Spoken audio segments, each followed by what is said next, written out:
Courts typically separate contractual damages from tort-based damages, right? Okay. So contractual is obvious. It arises out of a contract. Tort is like arises out of a duty that somebody owes you, right? So I have a duty to not punch you in the face. If I punch you in the face and you are then harmed, I've done something that is a tort to you. So right? let's take a step back from the MMA example and go into this is like UFC world. We just fell into the cage by accident.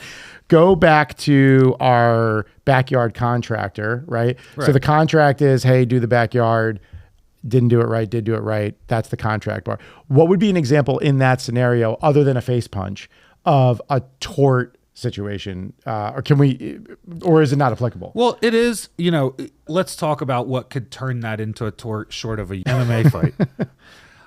For instance, the contractor could just steal your money, right? Okay. And do no work. Let's just say you paid them a bunch of money, they took your money, they didn't show up, or they stopped showing up, whatever it is. Or let's say you paid the whole $100,000 of our example, right?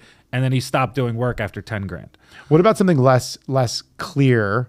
I wanted, oversized boulders in the backyard as a decorative, and either he brought the wrong material or a faux boulder. Like, does that apply? Falls under contract. That falls under the contract. Okay, so think about it this way: if the duty that you are worried about, or the duty that you're thinking about suing about, arises from your agreement with this person, it most likely goes under the contract. Okay. If the duty arises from something that is separate and apart from the contract, then it would be a tort. So I'll give you a good example that's not as clear cut, right? Let's say you're somebody that has a good reputation in your community, in your church, in your synagogue, wherever you go. You have high standing. You participate in the PTA or whatever it may be, right? And now you enter into a contract with a guy that's going to do your backyard. You don't pay him some amount of money, and then he goes around and starts telling people that, you're cheating on your wife, and he saw this or that happen, and he's saying that you're, a criminal of some sort. So that would fall under, the defamation, the libel, the slander type of tort. Uh-huh.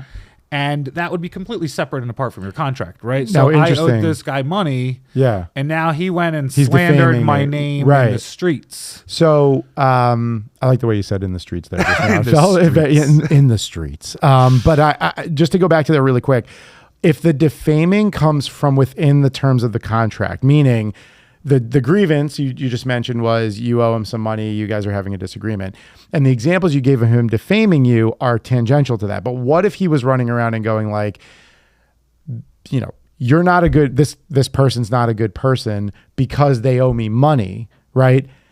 Is that's still tort because it's like taking outside of the agreement and you're defaming, or is it? That's where you start getting to the gray line. Interesting. Right?